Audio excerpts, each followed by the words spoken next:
right, so yeah, Halloween Kills. This was a sequel to the 2018 Halloween movie, and for me, this is... I don't like this one very much. I'm interested to see what James says about it, because you're the first person that I've actually heard diss it. My problem is just the fact that, okay, I know that getting a mob together and just like having them, go after Michael Myers is an interesting concept, but you don't have to make every single member of the damn thing insufferable and give them a catchphrase, "Evil dies tonight! Evil dies tonight!" You are basically begging for every single one of them to die. That was the point. But why? I can understand, like, the mob getting together and him killing, like, a few of them and getting away. All of them? Also, kind of goes against what they set up with the Halloween reboot, which was more of, like... It seemed like they were trying to ground him just a bit more in reality with the reboot. At least, yeah. Because the dude lost fingers to a shotgun blast. Went straight back to him being basically unkillable, though. Yeah, an unstoppable killing machine. Which, don't get me wrong, he could still be that. And, one of my buddies that is a massive Michael Myers fan, like, has a huge collection of, like, masks and memorabilia, and he always plays Michael Myers at, like, the local haunt stuff during Halloween time. Nice. I remember when it came out, he was like, it was awesome, and I know me and Chance and Andrew watched it, and we were all three like, yeah, that was pretty cool. Like, so, I don't know. Yeah, I watched it by myself, and here's what I'll say. I was like, I don't expect this to be as good as the last one. I don't expect this one to be the best. I expect it to be a continuation because there's going to be Halloween Ends, which if this one is not as good as the first one, then they're probably saving some of the better stuff for the last one. Then I watched the last one, and the last one's even worse than this one. This film had such promise, and it wasted so much. I guess we'll see what James has to say. Let's just get into it. Here we go. Welcome to the Kill Count, where we tally up the victims in all our favorite horror movies. I'm James A. Jenyns, and today we're looking at clearly Halloween got a Kills, shirt based released off in of it. 2021. Yeah. Halloween Kills is the sequel to Halloween 2018 and picks up right where it left off. Like, seriously, right where it left off. Not only on the same night, but mere moments after the Strode women locked Michael Myers inside a burning building. With Halloween 2018 a critical and commercial success, Blumhouse quickly greenlit not just one, but two sequels. Both of them, like 2018, would be directed by David Gordon Green and co-written by Danny McBride. That makes Halloween Kills the middle child in this new trilogy, and consequently, the movie sometimes feels like it's spinning its wheels. The plot and themes are all over the place, the characters are some of the dumbest in horror history, and Laurie Strode is completely wasted. Ultimately, this is a messy movie, but it's a mess that I kind of enjoy. I've watched it several times now, and it never bores me, except for maybe the hospital scenes. Those can be fast-forwarded. One thing I can respect is how weird it is. It's Michael Myers. I commend it for taking stylistic swings. I also like how it expands on the town of Haddonfield, bringing back characters and actors from both the 2018 and 1978 films. While Halloween 2018 looked at generational trauma, Halloween Kills is about the effect Michael Myers has on a whole community. Let's get that bird's eye view of Haddonfield itself. What does Haddonfield look like 40 years after the 1978 murders? It's nice to acknowledge that other people were affected by Michael's killing spree in 78. I just wish it wasn't handled so clumsily. Hard to take the town seriously when they chant a slogan like they're at a pro wrestling show. Evil dies tonight! Evil dies tonight! All right. Oh, I remember when he said that, I'm like, please don't make that like the thing that they say throughout the rest of the film. And it's the thing they say throughout the rest of the film. Yay. Evil dies tonight!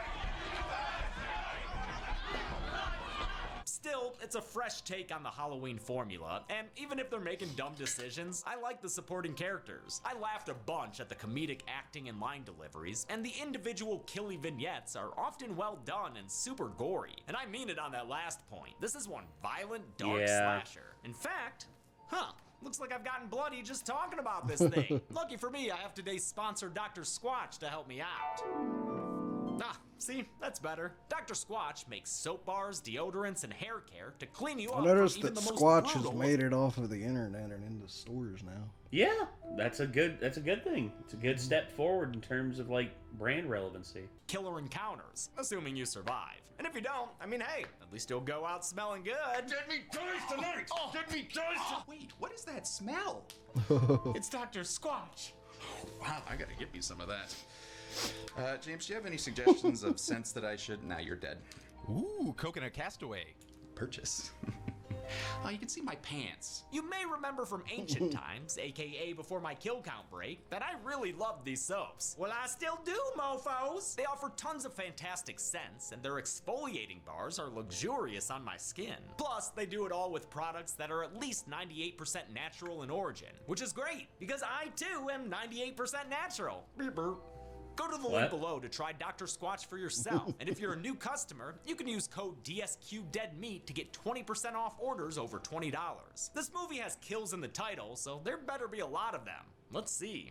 There are.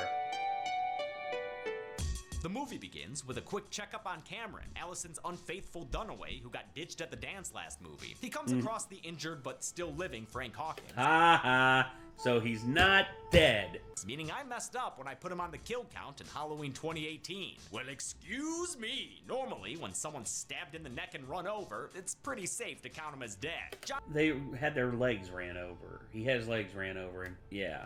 John Carpenter's classic Halloween theme takes us back to 1978, where Hawkins, then a rookie cop, was getting juked by a fresh-faced Michael Myers. Remember, Halloween 2018 was a direct sequel to the original, meaning the Laurie Michaels sibling stuff and everything else in Halloween 2 isn't canon anymore. This flashback fills us in on this timeline's version of events, which were described by Dr. Sartain last movie. Did you know our friend Hawkins here was the first responding deputy when Michael was apprehended in 1978? He stopped Loomis from killing Michael that night. Hawkins is joined by his partner McCabe, played by filmmaker Jim Cummings, who wrote, directed, and starred in the solid horror comedy Wolf of Snow Hollow. The two officers make their way to the Myers house, Never heard where about inside that. they find the dog neither. carcass that Michael had been nomming on, unless Loomis meant that figuratively. He got hungry. I still think Mikey My eats dogs. Upstairs, McCabe takes a breather to stare out Judith Myers' window, something he said Michael used to do as a kid to look out over the town. Haddonfield, where nothing exciting ever happened.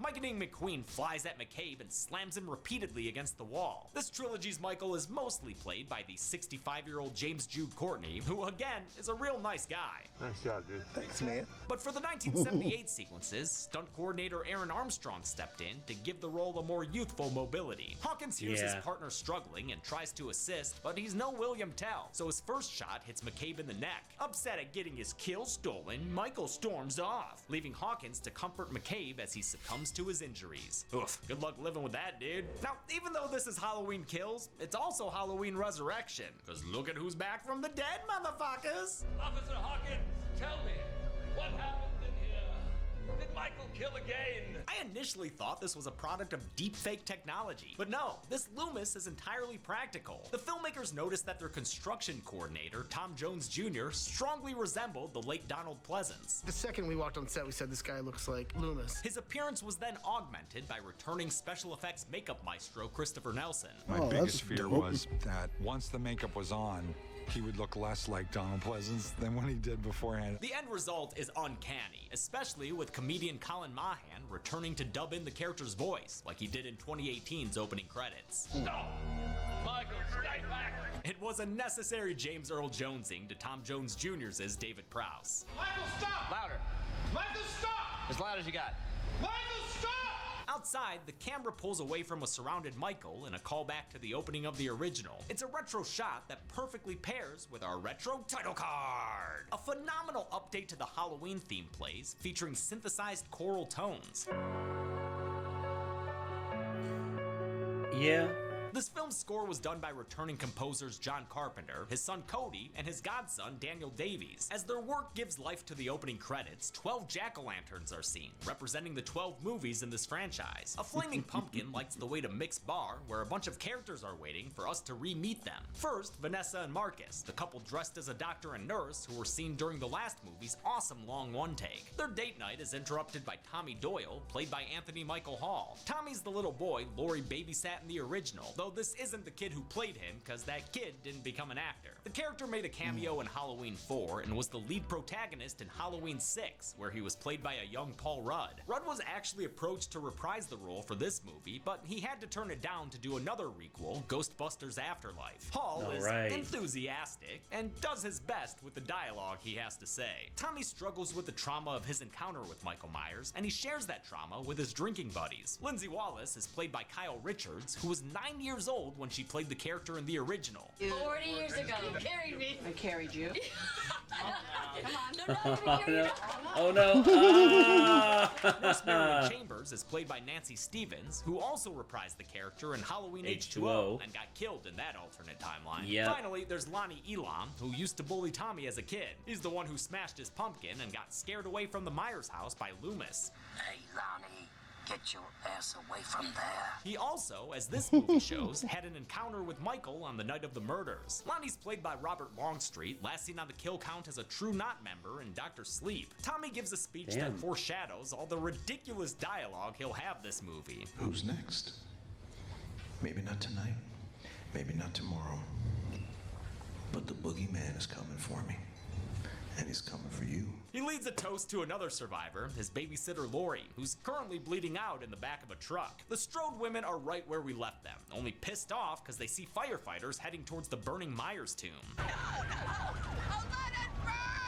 She wanna let it burn, wanna let it burn. As the firefighters clear the burning house, some of the floor collapses, sending one poor soul named Benton tumbling into the basement. It's a scary situation, and it only gets worse, because there's a boogeyman in the closet, or gun locker. That's how Michael survived, by hiding in Laurie's shrine to the Second Amendment. Michael promptly kills Benton with this pickaxe-looking thing that's apparently called the Halligan Bar, the more you know. Yeah. Another firefighter reaches out to help his friend, only to be offered a firm handshake into death. Outside, the remaining crew is treated to the incredible visual of Michael Myers literally rising from the ashes. They rightfully assess that Mikey's not exactly on the up and up, so they ready their equipment and prepare to be Meyer fighters. This guy up front tries to treat Michael like a civil rights activist, but he's quickly dispatched by a 3D head stab. Whoa! Michael then stabs 3 more firefighters, lifting one guy up in a seriously awesome wire stunt before killing a 4th with his own circular saw. The extra 4 I'm adding to the count right now come from a group shot we see when Michael exits the building. There are 9 firefighters there, and I don't think any survive. You can also see their bodies later when the cops arrive on the scene. There's also a line from Tommy later that mentions 11 first responders dead at Laurie's compound, so I guess that figure doesn't include officers Richards and Francis, who were also found by Haddonfield PD. Of course, I already counted those 2 kills when I covered Halloween 2018. This slaughter scene featured real firefighters in the roles and was all over the movie's trailers, since it kicks a lot of ass. Rarely does Michael Myers kill people in a group like this, so stunt coordinator Aaron Armstrong had his work cut out for him, especially since this all took place in front of an actual burning building, which did not give them a lot of time to shoot. The house within like an hour 10 was down to the ground. The amazing work here is why Halloween Kills was nominated for Best Stunts or Choreography at the first ever Dead Meat Horror Awards. Please check out that show if you haven't already. I really think it's the best thing we've ever done on this channel. Laurie, true to Halloween sequel form, is being taken to Haddonfield Memorial Hospital. Her arrival piques the attention of former sheriff turned security guard Lee Brackett, played by an 82-year-old Charles Cyphers, reprising his role from the original. Wow. A couple of my friends were going, I can't believe it. And I said, I can't either, but here I am, you know. Still here, somehow. Footage from the now non-canonical Halloween 2. Yo, if we're using Halloween 2 footage, could we get a little bit of that Ben Tramer? No. So thank you. stupid. It never gets old. As Lori is taken into surgery, we finally see Karen and Allison acknowledge the death of their husband and father, Ray. Lori's closest neighbor is Sandra, that caretaker from the last movie who spotted Michael in the graveyard. She's currently training for her drone pilot's license, and her husband Phil complains about the nearby fire. From upstairs, it looks like they put it out.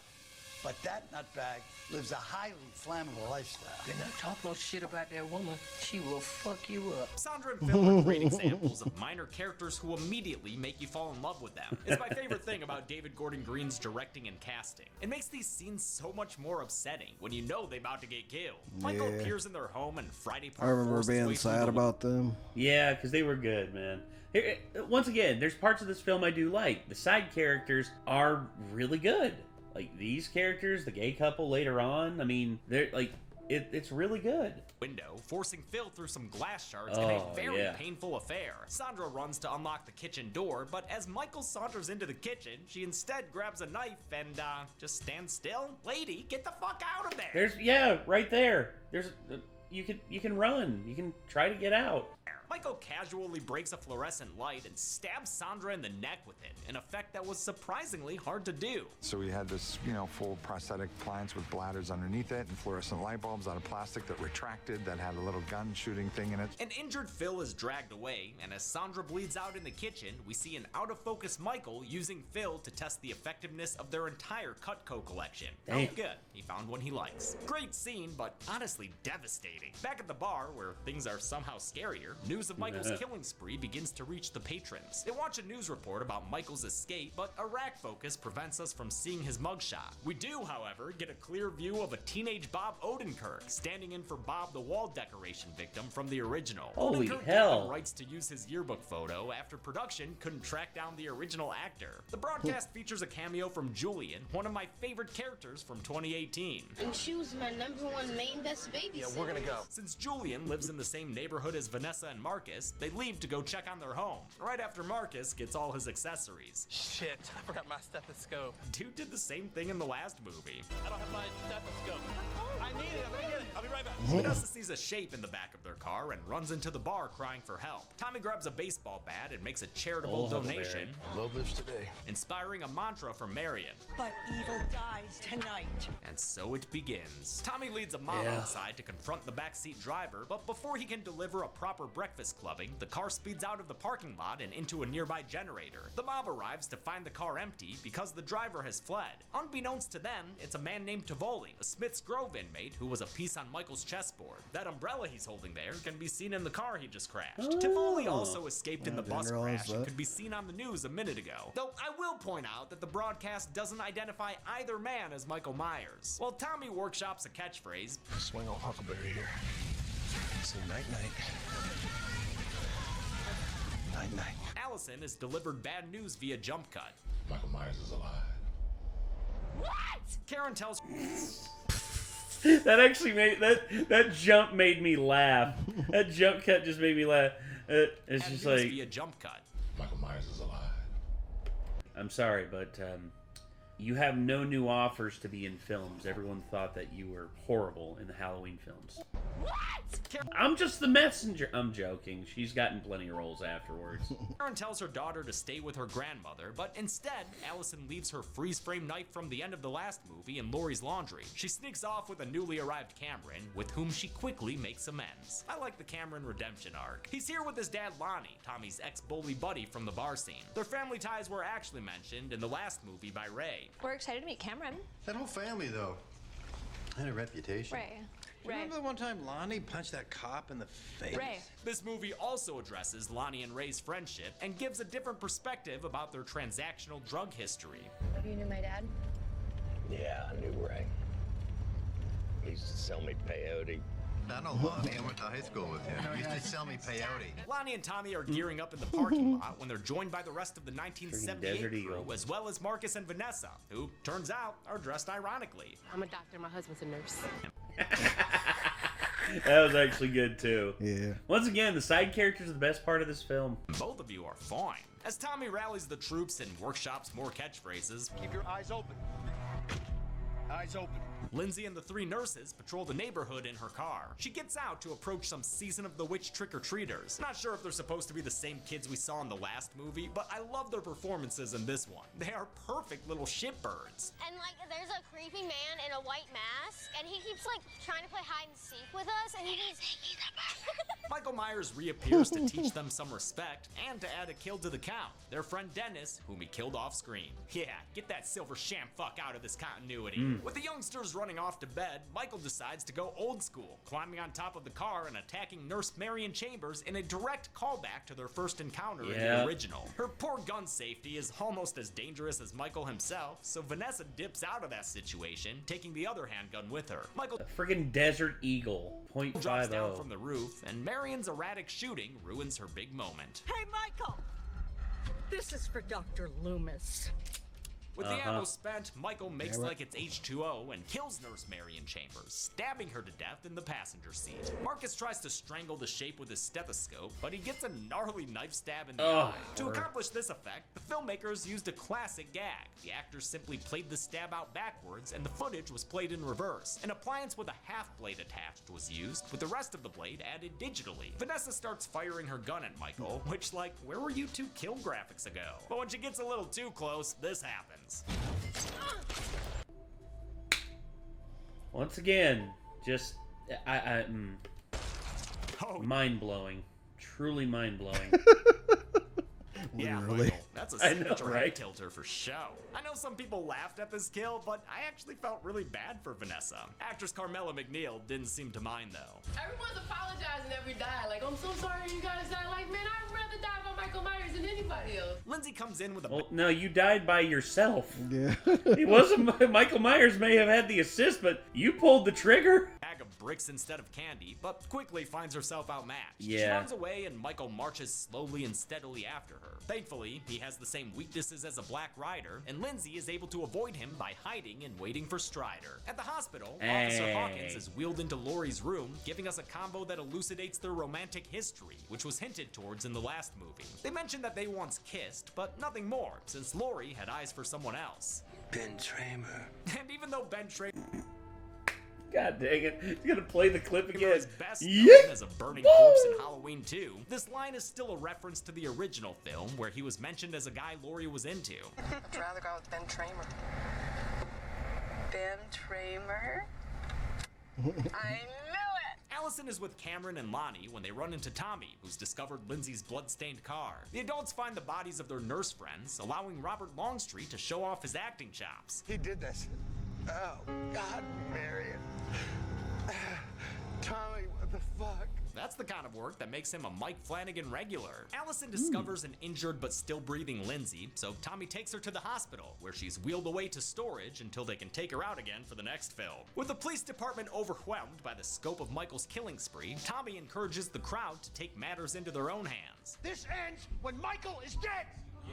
Michael Myers will be executed tonight, and it will not go without witness! Okay, Tomster, you've got a good platform, but you're really gonna need an effective catchphrase. Evil dies tonight! Oh, okay. Bracket, wanna co-sign that slogan? Evil dies tonight! I think we have a winner. Emboldened by the support, Tommy breaks into Laurie's hospital room, which is how she finally learns that Michael Myers is still alive. Though Karen begs her to stay put, Laurie shoves her aside and uses some pain meds to juice up her butt. It's at this unfortunate moment Tivoli enters the hospital looking for medical treatment. The crowd quickly recognizes him from the bus crash news report, and pretty soon, the boy who cried Michael is leading another charge against the man. Evil dies tonight! No. Also, guys, you know, that dude's not... I really doubt a hospital would actually leave pain meds sitting out like that where a patient could get to them so easily. That's very reckless. Yes. And did you see the size of that syringe? Let's look at it one more time. Right? Dumps her aside and Fucking uses some... Look at all that. Look at all that. Comedically huge. I was gonna say that's more. If that's morphine, and she literally that's a fucking heart needle. Like that's Yeah. for, like injecting like epinephrine into your heart, like in Pulp Fiction. Yeah. No, you guys, that dude's not evil. Ugh, too late. Haddonfield might as well be Springfield at this point. How fucking dumb are they to mistake this waddling man for Michael Myers? Cause yeah, it makes a lot of sense that Mike would come to the hospital unmasked asking for help. Did something happen to Haddonfield's water supply? If only the mob was searching at the renovated Myers house, where new co-owner Big John is token up like this were Annie Brackett's car. I love the way this scene is cut. It's a delightful introduction to his character. Stop, look, and listen. It's Halloween. His dancing temporarily distracts him from his swashbuckling husband Little John downstairs. Hey, Big John. What? Hey, Big John. What? Christ. Little John. Okay! Big John is played by Scott MacArthur, who we last saw in The Babysitter, Killer Queen. Little John is played by Michael McDonald, last seen on the kill count letting off some steam in Leprechaun 2. They've been dealing with little shits in this movie too. Earlier in the night, those playground punks stole their candy. The Johns hear some knocking and assume it's more of the same trickery, but the discovery of a bloody handprint leads them to arm themselves with ironically sized knives. I got this knife. I got this knife. I really love Big John and Little John. I find them hilarious and Yeah. delightful. But I'm Once again, side character. Some of the side characters in this are the best part of the film. also not a gay man, and I've heard from some gay viewers that the characters are offensive stereotypes. I think they're a cute, quirky, loving couple whose gayness is incidental, not the entirety of who they are. You're never gonna have a portrayal of any minority or anything out there that's gonna be 100% received as like perfect. But they are played by two actors who I believe are straight, like me, so, you know, not my place to say those criticisms are wrong. What I can say is that they've been drinking from the Haddonfield dummy water supply, because they split up to search their house separately. Let's split Big up, John gang. goes to Don't Judith split Myers' the party. room and checks for the boogeyman beneath the bed. But the boogeyman is standing right behind you, motherfucker! Michael the Mountain spins Big John Stabbed around in the and armpit. freaking gouges his eyeballs out with his thumbs. It's a horrifically gory kill, accomplished beautifully with this practical head. Looks like Scott MacArthur was happy to swap out with the dummy. That's fucking terrifying. I'm not gonna look at that. John comes upstairs, he pays the killer reverence. Michael.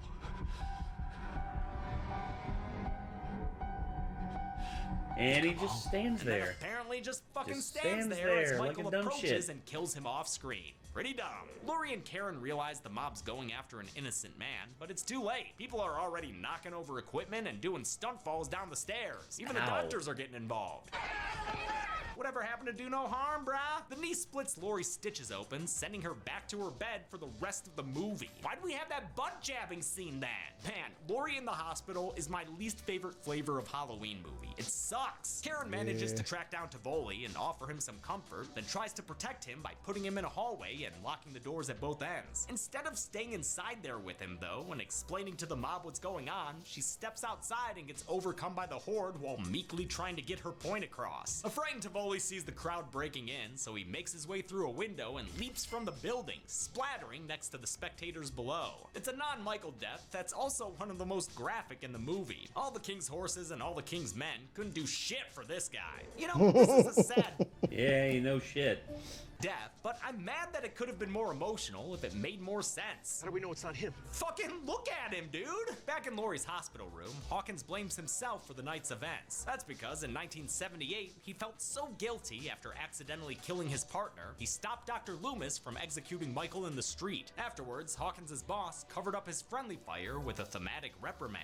Just because your intentions are good doesn't mean things always work out. In 2018, ex-Sheriff Brackett echoes that sentiment. Now he's turning us into monsters. For any faults this movie has, its flashbacks to 1978 look great, and that's a result of so many crew members putting in a lot of work. To match the original film stylistically, they used fewer camera movements and edited the segments at a slower pace. Director of photography Michael Simmons even reached out to the original film cinematographer Dean Cundy for advice on how to emulate the same lighting style. Costume designer Emily Gunshore recreated the cop uniforms from the original film down to the flare of their pants, and makeup artist Christopher Nelson led the effort to recreate the original 1978 Myers mask, pouring over every detail down to the fibers of the hair.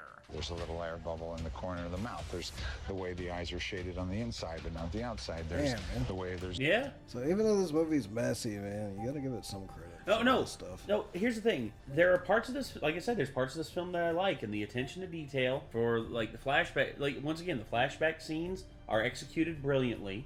Especially, I was blown away whenever Loomis came up on screen. I was like, how the hell did they do that?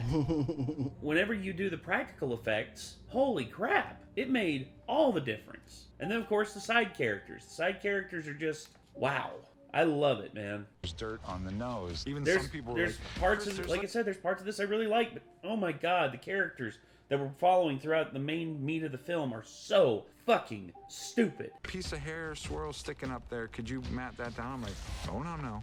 That has to be there. If it's not there, it's not the 78 shape. Karen is pissed at Tommy for riling up a mob that killed an innocent man, but then she kind of talks herself out of it. Fuck it. None of us are innocent. Wait, but that guy was? What the fuck? Yeah, he was. Tommy apologizes and agrees to give Karen his car, so looks like the angry mob is back on the menu, baby! And Lonnie's figured out where they should take their torches and pitchforks next. If you track those locations, it's a straight line. Basically an arrow pointing straight to Lampkin Lane, Michael's childhood home. Allison's rip-roaring to hunt Michael down, but when they get to the house, Lonnie begins having some misgivings about his parenting. You fucking dummy, you brought your kid to the belly of the beast. Still, he stops one rational thought short of waiting for backup. Telling the teens to stay behind, he ventures inside the Myers house by himself. The Myers house was recreated on a soundstage in Wilmington, North Carolina, where they shot this movie back in 2019. For a while, we were going to rebuild his house in a neighborhood, but then I was just thinking, we're going to be shooting all night, every night in someone's neighborhood. Very aggressive, violent, screaming scenes. I don't think that's going to go over well. The large set contained real grass and real trees, and like always, real attention to detail. A sculptor was even brought in to recreate a unique tree the filmmakers noticed in the original film. A gunshot sends the kids running in after Lonnie, and the two find the body of Little John, who's been stabbed with both Big and Little knife. Big John's here too, and Michael's laid out their bodies in a way that recreates a picture they had together. That's nice. While Allison arms herself with more crime scene evidence, Cameron wanders off and finds his dad's body hanging out in the attic. How'd Michael get him up there so fast? Cameron could ask Michael himself, but before he gets an answer, he gets a stab to the gut. Oh shit! Allison shows up and gets a few good licks in before Michael tosses her down the stairs, breaking her leg. In a painful looking ordeal, Michael forces an injured Cameron through the banister before jerking his head all over the place. He doesn't stop until he's a drooly mess, then finishes him off with a final neck snap. Brutal! Michael descends the stairs to confront Allison. Despite her best efforts, he quickly has her dead to rights, leading to some defiant final words. Do it! Do it! Thankfully, Mama Bear Karen is here, and she's got other plans. Unfortunately, those plans don't involve double tapping him with that pitchfork. Instead, she grabs his mask and tries to lure him away from the house. How about it, Mike? Easy victim or your widow security mask? Well, killing's not the same when you don't look like bleached Bill Shatner, so off he goes towards Karen. Michael chases her onto a seemingly deserted street that ends up being a Halloween block party, with everyone invited, including this very intense extra. Oh, and Casey Jones over there. And a lady with an iron? What the fuck? That is a Even Brackett's stupid here. weapon. It's Halloween.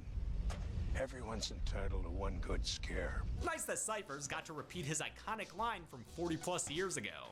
You know, it's Halloween. I guess everyone's entitled to one good scare, huh? The mob finally does something useful and beats Michael to the ground, with Karen delivering a final stab to the neck. Of course, ain't no kill graphic on screen, and Laurie's got a monologue to explain why. I always thought Michael Myers was flesh and blood, just like you and me. But a mortal man could not have survived what he's lived through. The more he kills, the more he transcends into something else impossible to defeat. Before Brackett can put Michael Myers down for good, he leaps into action, slashing the former sheriff's throat. In a montage that kinda looks like a Nike commercial, Michael hacks his way through the rest of the mob. No one's walking away from this intact, but I count about 5 people that I can confidently say won't be walking away at all. This guy in a great costume, and 4 other townspeople who are stabbed and slashed in the neck and back. With his teammates down, Tommy steps up to the plate, only to take an immediate stab to the chest. As Karen is lured upstairs by the ghost of little boy Michael, big boy Michael finishes Tommy off with a gushy off-screen beating. The movie ends with Karen staring out the window, unaware of the...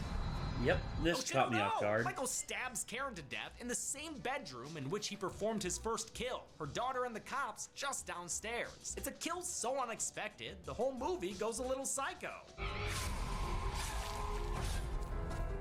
I guess guess Michael crept in through the back door, just like he did earlier before he killed the Johns. The movie actually ends with Laurie staring out the window, ready for her next showdown with the boogeyman. Evil didn't die tonight, but a lot of the people trying to kill it did. Just how many? Well, let's stop, look, listen, and get to the numbers. I counted 31 kills in Halloween Kills, the highest body count from any movie in the franchise. In fact, let's see how it stacks They up against actually the advertised it for that. Yeah. I remember, like, there were like more people die in Halloween Kills than any other Halloween movie before. Yeah. As you can see, the original wasn't all that bloody, while Season of the Witch came close to this one. Well, Season of the Witch was like, it was the masks that did it. And them zombie movies did some work too.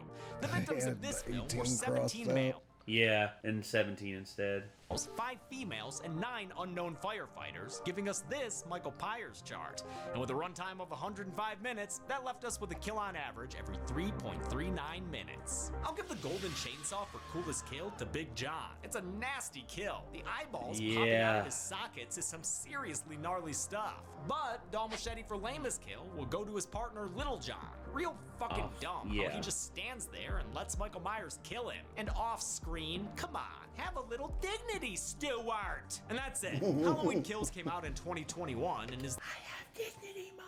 The second movie in this new trilogy. The third film, Halloween Ends, will be released later this year, and I'll cover it after it comes out on Blu-ray. Until then, I'm James A. Jenyns. This has been The Kill Count. On the next Kill Count. Hello, all you meaties out there in Radio Land. Have we got a treat for you this Canada Day?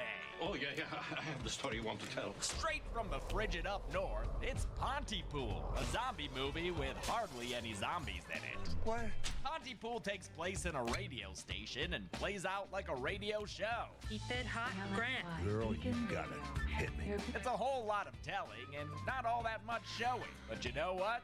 Somehow it works. Simple as that. Between the excellent performances and claustrophobic setting, Pontypool will let your imagination do all the work.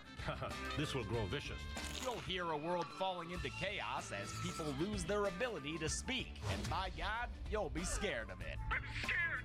I'm scared! See, or rather hear, for yourself by watching Pontypool this week. It's a great idea. You should be running the world. And on Friday, tune your stations to Dead Meat so you can watch a Canada Day Kill Count. You listening to this? I'm really trying not to. Pontypool can currently be watched on the picture streaming platform. Very interesting. It's like I simultaneously like kind of want to watch it, but at the same time, like hearing the concept, I'm like, I don't know if I would like that. That's not for everybody. I mentioned it in the last kill count, but I seriously have to give a huge thanks to Zoran and Chelsea for holding down the fort while I took my break. Chelsea did such a good job hosting the American Psycho kill counts. I really love that she got to do a very good movie and a very bad one. And Zoran wrote all the scripts for his episodes. I would do a pass on them, but he did most of the work for those. He also, of course, had the set in his basement, did all the sponsor stuff, did his own graphics work. The man is a genius. So thank you, Zoran. I love you, man. Chelsea, I love you too. And I'll wear my wedding ring on kill counts from now on. I keep forgetting. I'm not used to it. I don't leave the house ever. I also want to thank some patrons like Maris, aka Shannon Lay, TJJ, Jack Shear, Matthew, DeVito Burrito, and Moderately Donisau. Thanks, everyone. Be good people. All right, Halloween Kills. Like I said, parts of this film I really like. Really, really, really like. And then parts of this film that really just make me go, why? I think overall it's still a 7 out of 10 horror movie. I give it like a 5, maybe a 6. It's to me. There's too much like love and passion put into it to rate it that low, in my opinion. I get that, in which that's why I'm not giving it like a 2 or a 3. Everything that was shown in the in the previous the past segments, a lot of the side characters, this film's great. When you get into the main dish of the movie, Laurie Strode being stuck in a hospital and the main characters making the dumbest mistakes, it's just, to me, it's by no means the worst Halloween film. Trust me, there's some stinkers of Halloween films. I've seen them. Still, to me, compared to what we had, or we started with in 2018 to what we got here, I still feel like this is a missed opportunity. At least that's how I feel. That's going to do it, everybody. So we hope that you all enjoyed. And I guess Until next time, signing off, I am Nate. I am Nick. Y'all be good people. Take care. Peace.